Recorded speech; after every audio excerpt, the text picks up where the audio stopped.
Pelo sinal da Santa Cruz, livrai-nos Deus, nosso Senhor, dos nossos inimigos, em nome do Pai, do Filho e do Espírito Santo. Amém. Reverendíssimo Padre Silvano, reverendas irmãs, caros fiéis, estamos então neste 24º e último domingo do tempo depois da festa de Pentecostes, portanto, o derradeiro domingo desse ano litúrgico, já que no próximo domingo iniciaremos um novo ano litúrgico, não é? Com o primeiro domingo do Advento. Se bem pararmos para pensar sobre as diversas lições e conselhos que tiramos, seja das pregações, das meditações que fizemos durante o decorrer desse ano litúrgico, desde o domingo do Advento do ano passado, passamos todo o Advento, Natal, depois Quaresma, Páscoa, Pentecostes, todos esses domingos depois de Pentecostes. Percebemos então de imediato, se nos lembrarmos de todas as homilias, pregações, meditações, que a nossa realidade na vida presente é uma verdadeira batalha contra o pecado. Nós não temos outra realidade senão essa, porque sempre, quando meditamos as palavras de Nosso Senhor, vamos perceber isso, essa batalha contra o pecado, já nesta vida presente.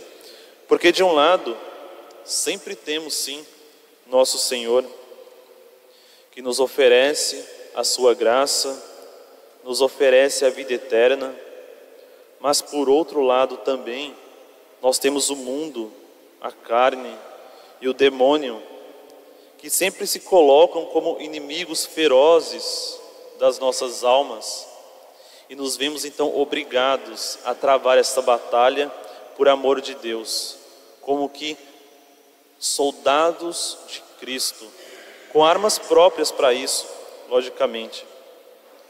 E a dureza dessa batalha, ela torna-se digna para nós de ser vivida assim, quando temos os olhos fixos unicamente em Deus, que é a nossa esperança. Por isso, a liturgia desses 2 últimos domingos vem trazer para nós palavras que nos chamam tanta atenção, palavras que nos mostram dificuldade, obstáculos.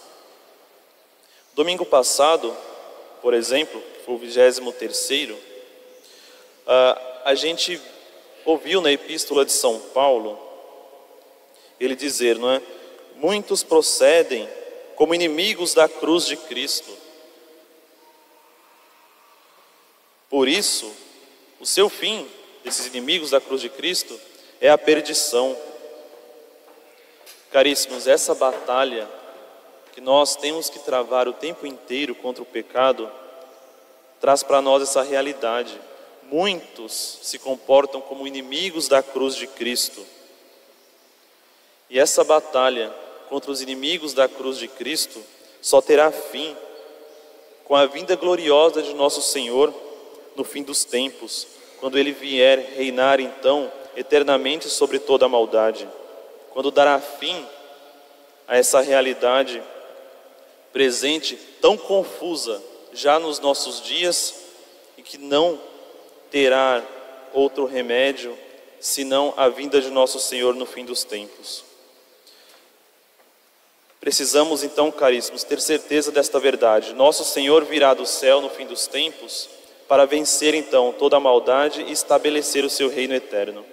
E sabendo então disso, não podemos levar uma vida como a vida dos inimigos da cruz, dita por São Paulo domingo passado. Porque São Paulo continua a epístola dizendo: nós, porém, somos cidadãos do céu, de onde esperamos o Salvador. E assim ouvimos então na epístola de hoje, como esses cidadãos do céu devem se comportar. São Paulo diz: levareis assim uma vida digna de Deus, agradando-lhe em tudo, frutificando em toda sorte de boas obras e crescendo no conhecimento de Deus. Ora, praticar as boas obras e buscar esse conhecimento de Deus.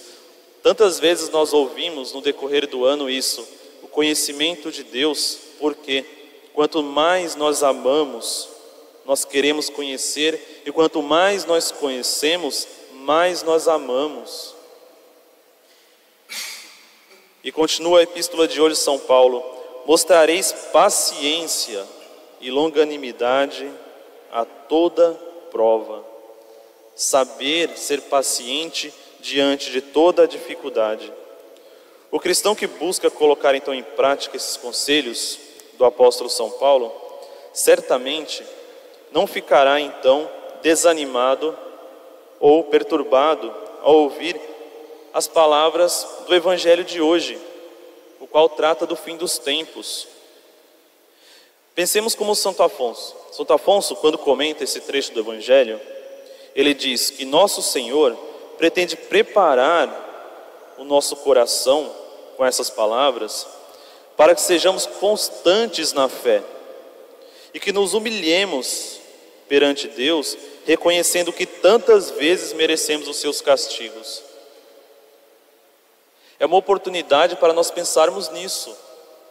Como nós merecemos tantas vezes esses castigos de Deus. E assim, diante do que nos diz nosso Senhor hoje, sobre esta calamidade que ocorrerá no fim dos tempos, Santo Afonso ainda comenta o seguinte: diz ele para nós: meu irmão, espere e confie que você não estará presente nessa última tribulação. Você não vai presenciar essa última tribulação. Talvez você morra antes. Mas nem por isso ache que não te diz respeito os avisos de nosso Senhor nesse Evangelho. Os avisos de nosso Senhor. Então Santo Afonso chama a nossa atenção para levarmos essas palavras do Evangelho de hoje como avisos para nós. Porque de fato, talvez nós não vejamos quando isso acontecer no fim dos tempos. Ou sim, não conhecemos. Mas, se meditarmos sobre isso, sobre os avisos de nosso Senhor, a gente vai conseguir mudar muita coisa em nossa vida, em nosso comportamento, para sermos, como diz São Paulo, cidadãos do céu. Porque vejam, quantos foram os avisos de Deus ao seu povo no Antigo Testamento? Nós temos na Sagrada Escritura tantos exemplos de Deus avisando o seu povo. Primeiro Deus forma para si um povo. Abraão, Isaac, Jacó, são os patriarcas do povo. Depois, Deus envia tantos outros para poder educar esse povo, tirar deles o coração da idolatria, por exemplo. Deus envia Moisés e dá a lei ao povo, dá os mandamentos, para que eles pudessem então seguir e conhecer a vontade de Deus. E esse povo, parece que é como se Moisés não tivesse avisado a eles, mas tantos e tantos avisos de Moisés, e o povo continua levando uma vida como que desavisada e distraída. E Deus envia os profetas então, e os profetas fazem tantos chamados vaticínios, ou seja, aqueles conselhos que dizem: parem de fazer isso, isso desagrada a Deus, façam tal coisa, porque se não fizerem assim, acontecerá de tal modo. E o povo continua a desobediência, e os avisos continuam. Vejam, Deus dá a lei a Moisés, por exemplo, não é? Lá no Monte Sinai. Quando Moisés desce para estar com o povo e dizer: olha, essa é a vontade de Deus, esses são os mandamentos. Moisés chega e o povo está na idolatria, no bezerro de ouro, adorando aquilo, incensando, fazendo festa. Tempo depois, já no deserto, Deus envia o maná para aquele povo, o alimento do céu. E o povo reclama que eles estão com saudade das comidas do Egito, o local da sua escravidão. Depois ainda, Deus permite então que o rei Salomão, quando já está na terra prometida, faça o templo. E o templo vai significar para o povo de Deus então a presença do próprio Deus entre eles. E o seu povo então se gloria diante dos outros povos, porque nenhum povo daquela época tinha isso. Eles tinham seus deuses falsos, os seus sacrifícios que não valiam nada. E o povo de Deus, diferente de tudo, eles tinham o templo, o local do sacrifício e o local no qual Deus se fazia presente entre eles. E tantas vezes nós conhecemos na história desse povo que esse templo foi profanado, sendo permitido pelos reis e pelo povo, tantas e tantas vezes ferindo o coração de Deus. Finalmente então, o Verbo de Deus se faz carne e vem habitar entre nós. Deus vem estar realmente com seu povo. E nós conhecemos, né, no Evangelho de São Lucas o que acontece naquela cena quando Nossa Senhora e São José então estão em Belém procurando um lugar para ficar, porque naqueles dias vai nascer o Salvador. E aquelas palavras do Evangelho que tanto mexem com o nosso coração, que diz que não havia lugar para eles na hospedaria. Vejam, caríssimos, quantas e quantas vezes Deus veio dando avisos ao seu povo e o seu povo fechou os ouvidos. E até quando Deus veio estar conosco, não o recebemos. O prólogo do Evangelho de São João diz que a luz veio ao mundo e o mundo, mesmo estando em trevas, não a reconheceu. Como é possível uma cegueira tamanha desse povo que está no escuro e quando alguém acende uma luz, não é capaz de reconhecer a luz? É como que impossível. Mas essas são as palavras de São João no prólogo do Evangelho. E é nesse contexto, é sabendo de tudo isso, que nosso Senhor começa a falar para os seus discípulos as palavras do Evangelho de hoje. Nesse momento do Evangelho, se nós voltarmos um trechinho antes do que ouvimos hoje, nosso Senhor está no templo de Jerusalém.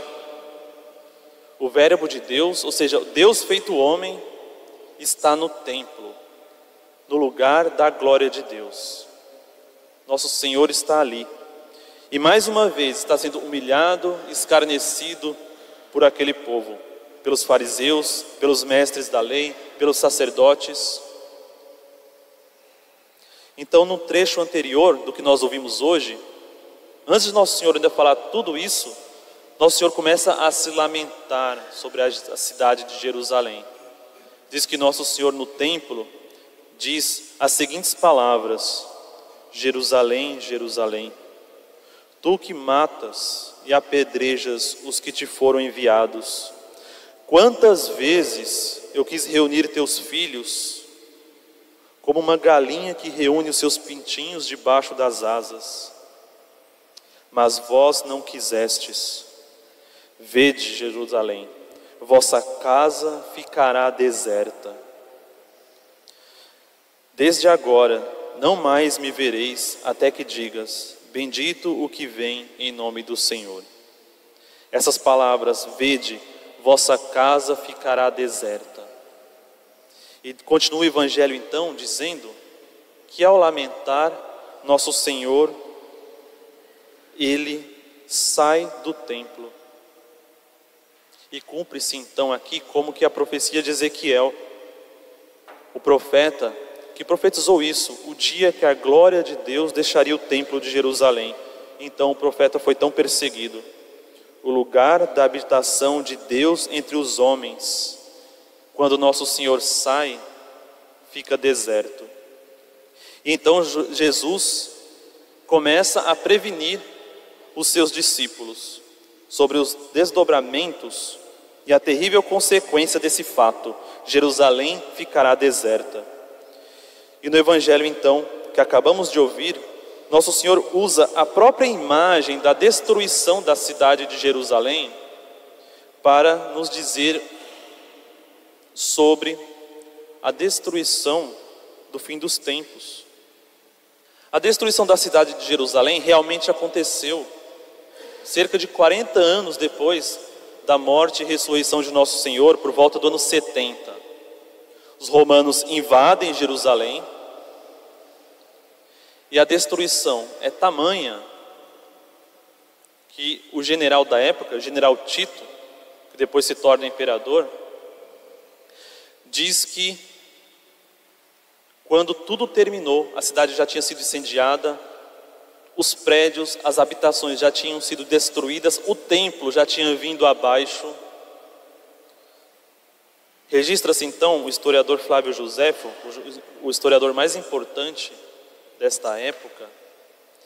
Ele diz que as palavras de Tito e dos romanos, quando viam aquela cidade daquele modo, era a seguinte: realmente, se esse povo tinha um Deus, ele foi embora.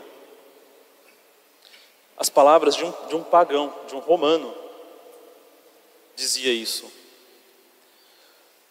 Então, para preparar a igreja, a nova Jerusalém, a sua esposa, para as calamidades do fim dos tempos, Nosso Senhor usa dessas imagens da própria destruição da cidade de Jerusalém. E o conselho dado para Nosso Senhor, e que hoje nós temos que meditar, que foi dado para os seus discípulos, foi que fugissem para as montanhas. E esse fugir para as montanhas livrou os cristãos então de morrerem na destruição de Jerusalém. E temos que empregar hoje em nossas vidas, como diz Santo Afonso, não é?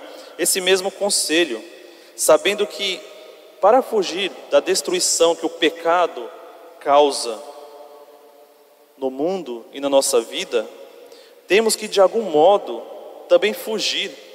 A nossa vida nessa batalha também consiste numa fuga, na fuga desse pecado, que, como dizia São Felipe Neri até, na batalha contra o pecado, vence aquele que consegue fugir. E fugir como então? Nós conhecemos aquelas palavras de São Paulo: buscai as coisas do alto. E unimos então essas palavras com o conselho que Nosso Senhor dá no Evangelho hoje: fugir para as montanhas, vão para os montes. Diversos santos então, ao comentar essas palavras, eles observam que Deus, na Sagrada Escritura, sempre se fez presente ao povo, em muitos momentos, em lugares altos.